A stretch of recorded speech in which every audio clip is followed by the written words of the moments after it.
Tonight, you're going to complain that your kid won't eat their vegetables, that they're throwing a tantrum over screen time, that bedtime is taking too long. And somewhere in the back of your mind, you'll think parenting is hard. It is, but not even close to what it used to be. 10,000 years ago, your child's biggest enemy wasn't sugar or social media.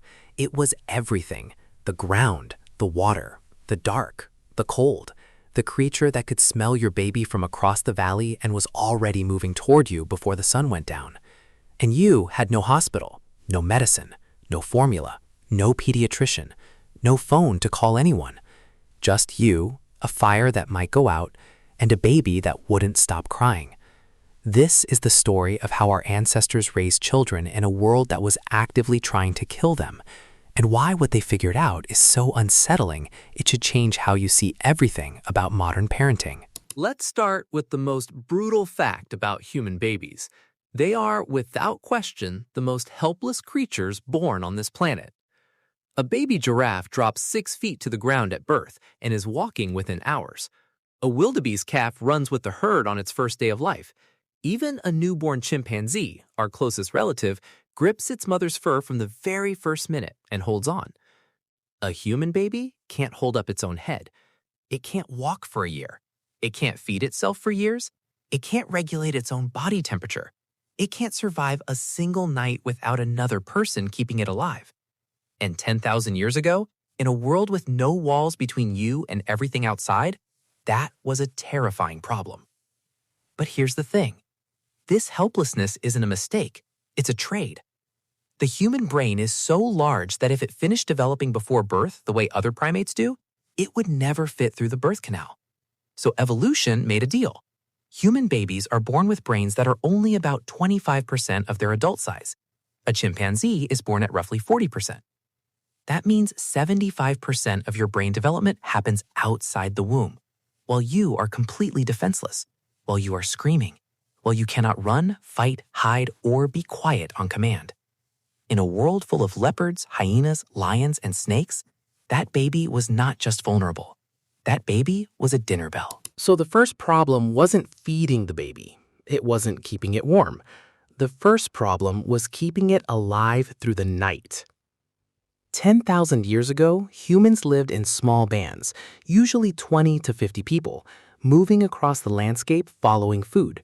They slept in the open or in shallow rock shelters or in temporary structures made of branches and animal skin. There were no doors, there were no locks.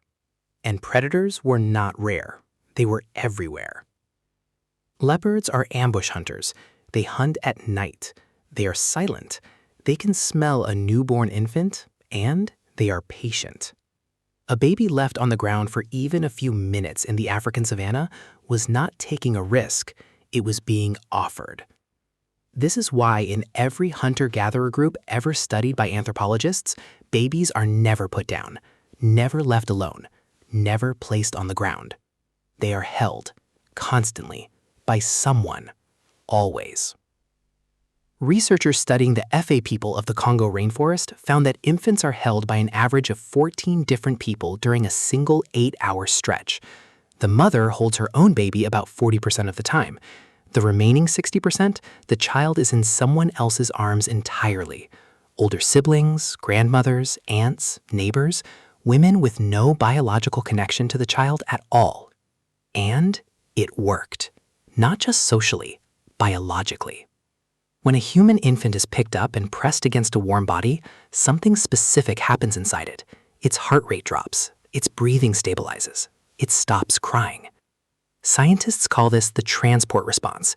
It is an ancient program wired directly into the infant nervous system. In the wild, a crying baby is a beacon. It tells every predator within earshot exactly where you are.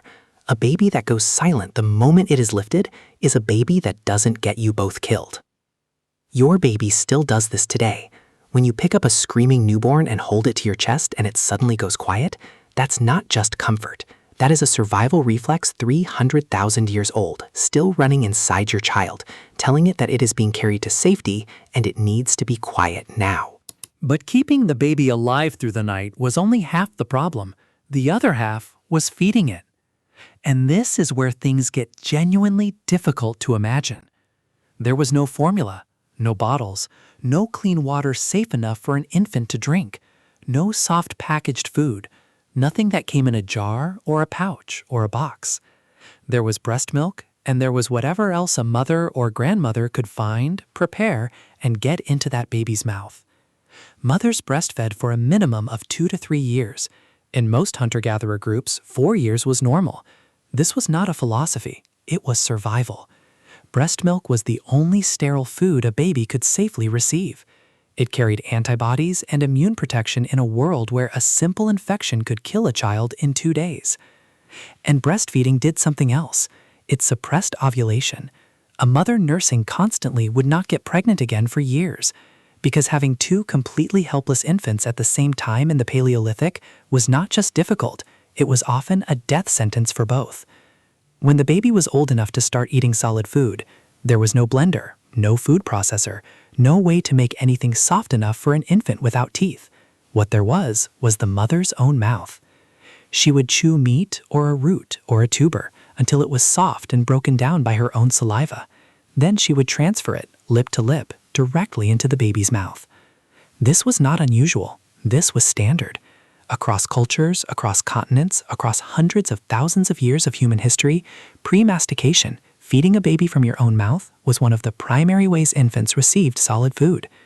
The saliva carried digestive enzymes. It carried immune cells. It helped the baby's gut learn to process the same foods the group was eating. Some anthropologists now believe this is the actual evolutionary origin of kissing. Not romance, not affection. A mother feeding her child the only way she could. But the most unexpected part of this story isn't the predators. It isn't the feeding. It's the grandmothers. Here's a fact about biology that most people have never thought about. Most animals die shortly after they stop reproducing. There is no evolutionary reason to keep a body alive once it can no longer pass on genes. The body is a vehicle for reproduction. When reproduction ends, the vehicle has done its job. But human women live for decades after menopause, sometimes 30 or 40 years, and for a long time, scientists had no good explanation for why. In 1997, anthropologist Kristen Hawkes at the University of Utah went to Tanzania to study the Hadza, one of the last true hunter-gatherer groups still living on Earth, and she noticed something. The hardest working foragers in the entire group were not the young mothers, they were the old women. Postmenopausal grandmothers spent hours every day in brutal heat, digging tough tubers from hard ground with digging sticks, collecting foods that young children could never obtain on their own, and bringing it back to feed their grandchildren. Because of this, mothers could have another baby sooner. The grandmother was already keeping the last one fed. Hawkes called this the grandmother hypothesis. The reason human women outlived their fertility is because grandmothers who helped raise grandchildren passed on more genes. The ones who lived longer, worked harder, and stayed useful kept more of their family alive. Your long lifespan exists because 10,000 years ago, an old woman digging roots in the African sun was the difference between a grandchild living and a grandchild starving. Menopause is not a failure. It is a strategy, one of the most successful reproductive strategies our species ever evolved. And this brings us to the part of the story that should genuinely unsettle you. For the entire history of our species, no human being has ever raised a child alone. Not once, not for 300,000 years. It was always a group, always a network, always someone to pass the baby to at 3 in the morning when you couldn't keep your eyes open anymore. The average mother in a hunter-gatherer band had somewhere between 5 and 15 people actively helping her raise each child every single day. Not occasionally, every day. Today, in most modern cities, that number is 2, often 1. You are sitting in an apartment at 3 in the morning with a screaming infant, and nobody is coming. No grandmother down the path, no aunt in the next shelter, no neighbor who knows your baby's cry because she helped raise it from the first week. The exhaustion, the isolation, the feeling that you are failing because you cannot do this as smoothly as you think you should. That is not weakness. That is not a personal failure. That is what happens when you ask 1 or 2 people to do something that for 300,000 years took a village of 15. Your body was never designed to do this alone. It was never tested to do this alone. The version of parenting most people practice today has no precedent anywhere in human history. 10,000 years ago, raising a child was terrifying because the world outside was trying to kill it every single night. Today, something different is happening. The world isn't trying to kill your child, but we've stripped away every single thing that made surviving it possible. The group, the grandmother, the shared arms, the 14 people who hold the baby so the mother can sleep. We kept the helpless infant. We just removed all the help. And yet somehow, against all the odds our ancestors would have found impossible, most children survive. Which means you are doing something our ancestors, with all their instincts and all their numbers, would have found nothing short of extraordinary. That's all for today.